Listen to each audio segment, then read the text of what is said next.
Alexa, it is getting really excited in the horse racing world because we are only 2 weeks away from the Breeders' Cup World Championships on Friday and Saturday, 2 weeks from today. So the anticipation is getting there. It's hard not to talk about the Breeders' Cup, but we're going to do our best today. We have a couple things for this weekend so we can build a bankroll. Then in our final segment, we'll do a little Breeders' Cup preview. Yeah, it's that time of year. It's getting very exciting. Like you said, I know you and I are both going to be out there at the championships, but we have to stay in the present a little bit at least. There's still, some great races this weekend at Keeneland and actually internationally. This weekend's a big weekend in racing. You got the Everest in Australia, which is known as the world's richest race with a $20 million prize. And it's also British Champions Day over at Ascot in England. So we are going to stay in the US though and talk about this big race up at Keeneland, the Raven Whenever Run. whenever you wanna know what's going on in the world of racing, whenever you need help handicapping the races, preparing for the races, you wanna head to DRF.com, our website, and for those of you who are watching on SportsGrid, we're gonna be showing you Timeform US profile cards, and we can actually give you a free look at more of those Timeform US profile cards if you wanna get a look at them. Alexa, we'll mention that before we go to our commercial break. So here's what the slides look like, and for all of you, we'll have a promo code right before the commercial, so stay tuned there. Let's meet the field for the Raven Run. I like this race because every year this is a race for 3-year-old fillies, Alexa, at the end of the year when there's not a whole lot of races for just 3-year-old fillies left in this division. So you'll get a chance to see them facing their own age group for just a few more times here. And we'll start with the number one, Fibber, who is stakes placed. And Fibber's in pretty nice form right now, had won back-to-back races before finishing second in the dogwood to My Main Squeeze. So we're looking at Fibber here. How do you think she stacks up with this group? I like Fibber a lot. Chris Hartman, her trainer, claimed her 4 races ago for $100,000, and he's just really improved her under his guidance. All three starts have been the fastest races she's ever run. She's got a bullet work coming into the race today. I think she's kind of at her prime, at her peak. Yeah, she seems like she's doing the best that she's ever done right now. Should be able to save some ground from the inside. The number two, Alexa, is Mucha, who's a stakes winner. Was a third place finisher in the Prioress last time out behind Bright Work and Too Sharp. Too Sharp came out of that race to win next time out. So the race has come back live. And I feel like in a spot like this, so this is a grade two race. These are not quite the best, maybe the top of the division of the filly and mare sprinters, maybe just below. And I think that's where Mucha probably fits with this group. She'll be a fair price in here. Do you like her at all? I do and I don't because she's just so hot and cold to me. She'll have like really great Yep. performances and then have a not so great performance. So, for me, given that, I would want a bigger price than 6 to 1. New York bred is the number three, My Main Squeeze. This is a very nice filly who is a multiple graded stakes winner. She just won the Dogwood by 5 lengths. And if you go through her form, she's faced some of the best 3-year-old fillies like Torpedo Anna, like Ways and Means. Those two are going to be the top two betting choices in their individual Breeders' Cup races in just a couple of weeks. So she's faced some really tough company.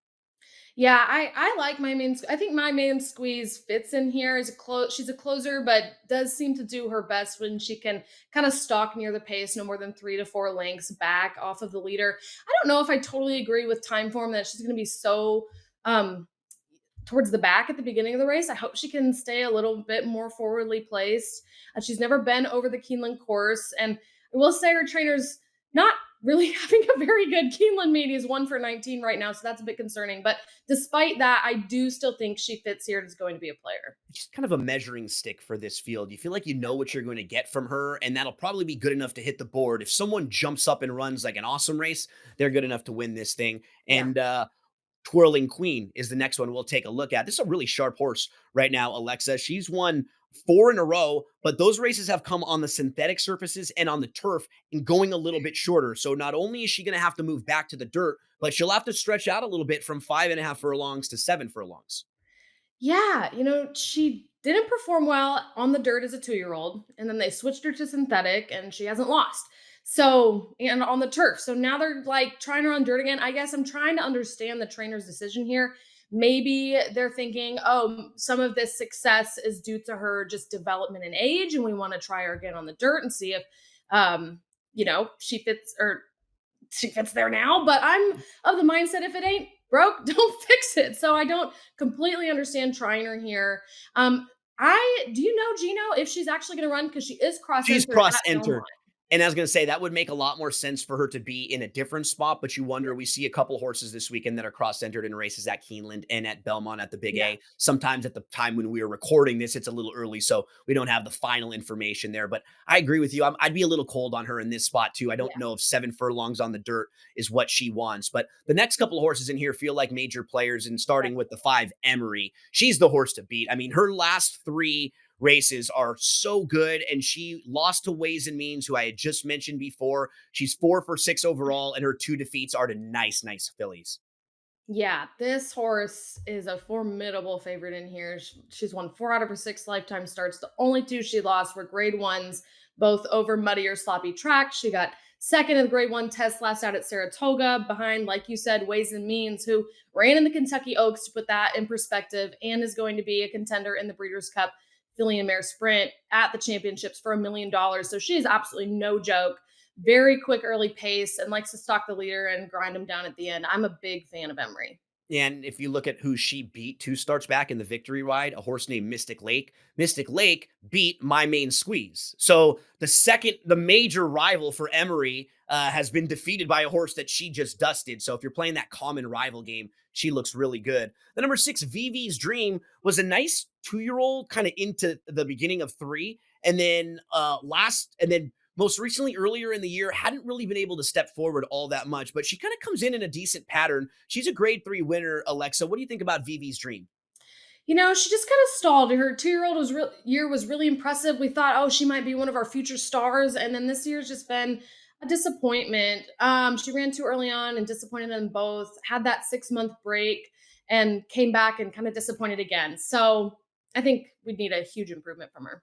The number 7, Minx Palace, is a horse who, at first glance, I was going to kind of toss. And then I got back to Minx Palace again, Alexa. And I think one thing's really interesting about this particular filly. When you look at the races where they grab a hold of her and she takes back a little bit, she wins. Yeah. In her career debut, she was coming from off the pace. She won. In her second start, they put her on the lead. She faded. In her third start, they went a little bit longer. Fourth start, they took her back. She wins. It seems like she really likes being behind horses, covered up a little Mhm. bit. And that's a real thing with certain horses. They have particular running styles. It takes a little while sometimes to figure it out, a little bit of trial and error. But I think they've got her figured out that she just wants to sit behind and then make one late run. I actually think she's heading in the right direction. I would not be shocked at all to see her run well in here. I mean, she's beat 2 from this field. She beat Ripperton and Vivi's Dream last out. Hasn't run against stakes company, so this is going to be the toughest spot for her. And her normal jockey is on My Main Squeeze instead, so she does get Jose Ortiz, but he's ridden her before once, and it was to victory. So I agree with you, Gino. I like her progression and where she's heading. Yeah, you and I kind of think she's the most interesting price. Towards the outside, a couple long shots. Uno Lee, couldn't really make a case for this one. The form, I just need to see more from this really lightly raced horse. Agree. And the 9, Ripperton, is stakes placed. Ripperton was the runner up last time out behind Minx Palace. Ripperton seems like a horse who kind of a bit one dimensional, maybe a pace horse I could see up forwardly placed in here. I just don't know if this one can hang around late. Yeah, she, lost by a head to Minx Palace last time and 21 to 1 odds, I think. So she outran her odds last time. I think she can outrun her odds again this time, but I think this is a very tough spot to ask her to prove herself. And rounding out the field is Hall and Ice, who comes in from Charlestown. She actually beat Muccia 2 starts back, and she's traded decisions with that one. Any positive thoughts on the outside runner in here?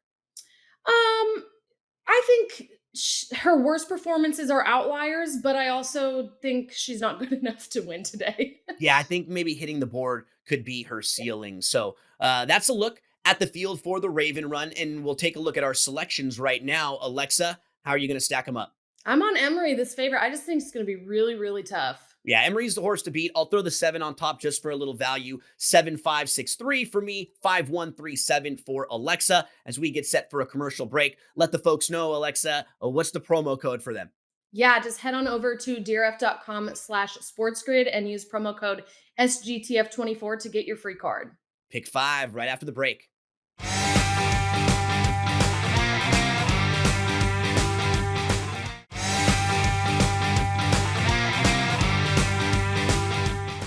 welcome back on the Daily Racing Form weekend preview. So for this Saturday, October the 19th, we're going to head over to Keeneland for our pick five. And remember, a pick five is very similar to a parlay for those of you who are sports bettors, but we're allowed to use multiple horses in each race. Every time we do, it costs us a little bit more money. So that'll cut down on our return on investment. So we don't want to use a bunch of horses every single race because we won't be winning a whole lot if we actually hit this ticket. So let's see if we can lead you in the right direction a few times as we head on over to Keeneland for Saturday and take a look at a pick five ticket we have put together. I think we're going to spend around 90 bucks on this one, Alexa, and we're going to start in race number 6. Why don't you take it away? Yeah, race 6 is a 6.5 furlong race on the dirt. I like the number 1, Cape Trafalgar, in here at 4-1 odds. He's a 5-year-old who's run some of the fastest races of anybody in here. The 2 races he's won, he took the lead from the beginning and wired the field. So I do think it's interesting that Timeform US gives him the strongest late pace in the field. Personally, I think he's a bit more of a grinder. He's always hit the board at Keeneland, and in his race in May, he was really fast. So I think if he can run back to that performance, he's got a good chance. The number 4, Week Goes, an Irish bred horse, will be the favorite. His last race was here at Keeneland in April in the spring meet in the Grade 3 Commonwealth. And I remember going on our Spanish show and touting him that day. He didn't win, but if you watch the replay, he did have a really tough trip. On the backstretch, he checked, and you can see his jockey almost stand all the way up and is kind of holding him back. And then he still gave a few really nice advances, but couldn't find a clear path, kept getting shut off. And his gallop out after the race was really great. So I really don't think we saw his best that day, and he should be really fresh tomorrow. He won a very similar race to this last year at Keeneland off of a layoff as well.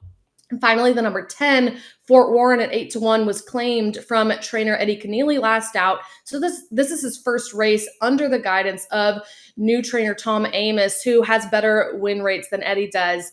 He also wins 27% of the time with his horses first off the claim.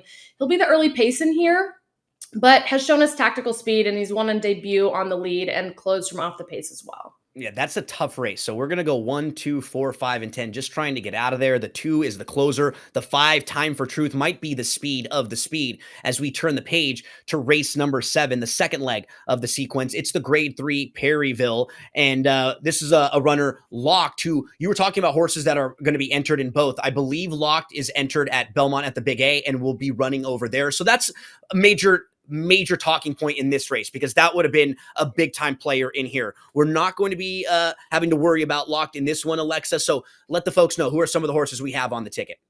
Yeah, I love Bookham Dano, the 5, the most successful son of Sire Buccola. He's never done worse than third in his 9 starts. He's won 6 of them. He's won almost $1 million. His speed figures are just way faster than anyone else in here. He's versatile. He's won at multiple distances, just like his dad. He tends to want to close from off the pace, but has also won from right on the lead. So I love this horse. Gino, was ready to single him, but I know you saw this race a little bit differently. Yeah, we actually could have probably singled in any of the next 3 races. I think, honestly, you and I had pretty similar opinions toward the top, but because of that, we didn't have to go that deep in each of these races, and maybe we could beat one of these shorter prices. So we'll throw in the 1, Henro, who's actually a really good sprinter. If you just isolate those sprint races, I think are excellent. And then the 3, Knightsbridge, who's a total X Factor wild card. This horse has run some big races, but he doesn't really stay on the track. He runs and then he needs a whole lot of time off after that. So we'll throw in the 3 and the 5 as well. So 1, 3, and 5, 3 deep for us in race number 7. Alexa, as we move to the 8th race, we're going to go 2 deep in here, and you're going to start to the outside. I almost asked you if we could single this horse because we both like the outside runner quite a bit. Yeah, I mean, this is Taking Candy in the number 12, going to be around 3.5-1.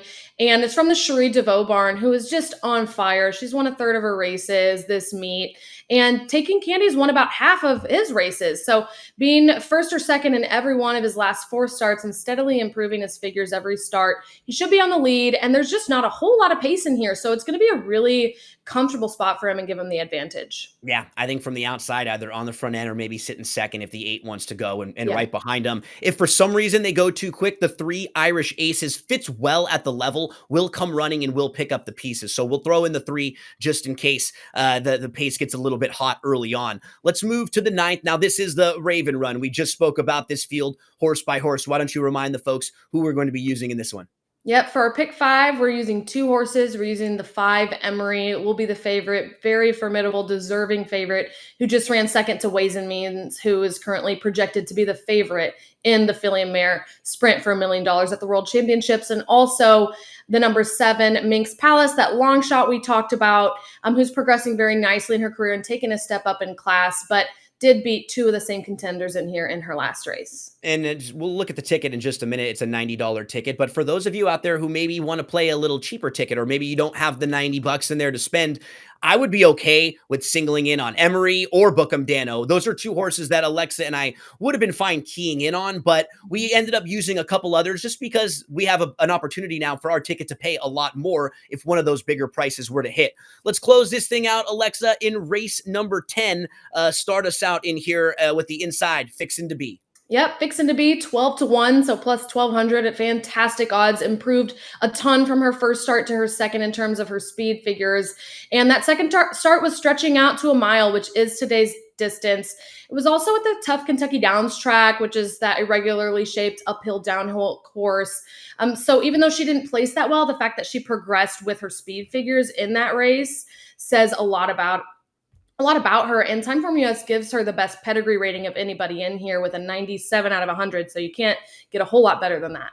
And it also reminds me of something that my girlfriend will say to me sometimes. She's from Dallas, Texas, and she'll say, "Fixin' to, y'all," when I ask her to do something. So it reminded me of that one. Running Away looks like the horse to beat in here, probably the one they'll all have to catch. And then we'll throw in an interesting price horse, too, of the 8, High Breeze, who had a little bit of trouble in that career debut over at Laurel Park. Now we'll stretch out. So 1, 3, and 8 to close it out. Let's take a look at that pick 5 ticket. 1, 2, 4, 5, 10. So 5 deep. Remember, 5 times 3 is 15, times 2 is 30, times 2 is 60, times the 3 is 180. And then because it's a 50-cent pick 5, we divide it by 2. And if you wanted to key in on other horses, maybe in the 7th, you could look at Bookham Dano. Maybe in the 9th, you could look at Emery. Those are both the 5s in there. But Alexa, before we get ready for our commercial break, I'm excited because Breeders' Cup is coming up. We're going to have a preview show in just a few weeks right here on SportsGrid. Let the folks know where can they watch that and what's it going to be, what time? Yeah, so this is so exciting. We're actually going to be out there on the track in California, showing you guys everything that we can about Breeders' Cup and all the contenders. So it's going to be on Wednesday, October 30th from 4 to 7 p.m. Eastern. So make sure y'all tune in. Breeders' Cup preview when we return.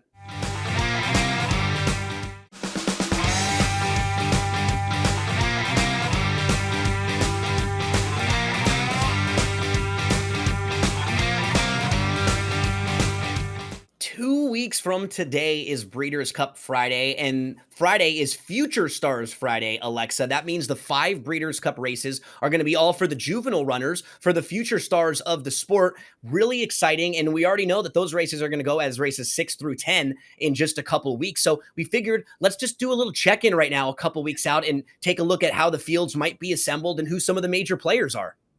Yeah, definitely. We got to start looking. There's a couple hundred horses going to be running those days. So Future Stars Friday is exciting. A lot of these horses are going to be potential contenders in Derby next year. So the first race is the Juvenile Turf Sprint, 5 furlongs for $1 million. And I'm really interested in a European shipper in here, Asterius.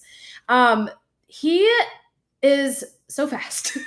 And he Really started fast. 6 times and won 4 of them. I watched some of his replays, and the thing that really interested me and piqued the most was his size, how much bigger and more fit he is than a lot of these other horses. And he is a January foal, so he does have those extra months of development, which is a big deal for 2-year-olds. So Governor Sam has won 3 in a row. Asterius, Big Mojo, they're a couple of those talented European runners. And then Ikoro Sieg is an undefeated Japanese runner. This is a fun group that'll be flying in the Juvenile Turf Sprint. That's going to be the first Breeders' Cup race we see this year. The second one will be the Breeders' Cup Juvenile Fillies. And in this one, Alexa, I feel like there's kind of a top tier of like three or four. I think Immersive, Mhm. Non-Compliant, Scottish Lassie, they all won their local Breeders' Cup preps, and I wouldn't be shocked to see any one of those three really go favored or take a lot of support. I might prefer Non-Compliant, and maybe that's just because I'm a Calbred myself, so I like all the California runners or the horses who have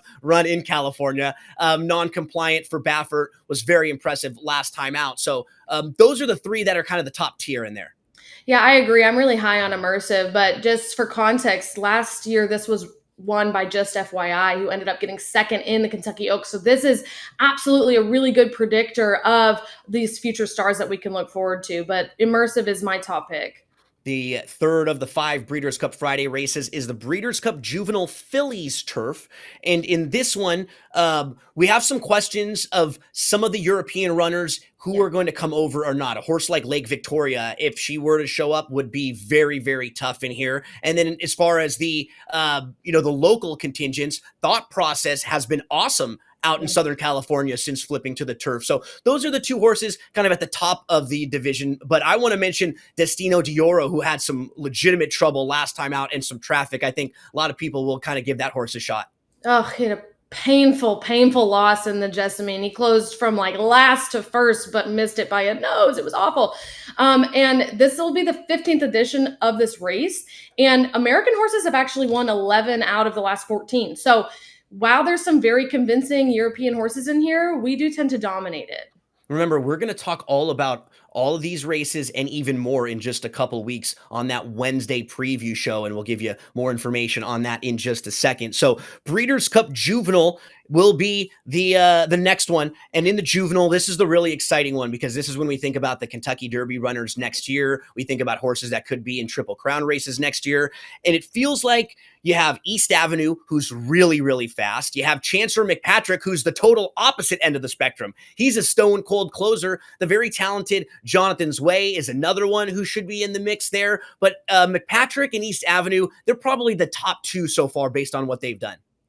Yeah, Bob Baffert has 3 in here. He's the most winningest trainer of this race, winning it 5 times. I think he's tied with another trainer. But out of his contingent, I also like Citizen Bull the best. He won the American Pharoah at Santa Anita and just seems to be kind of back on the top of his game.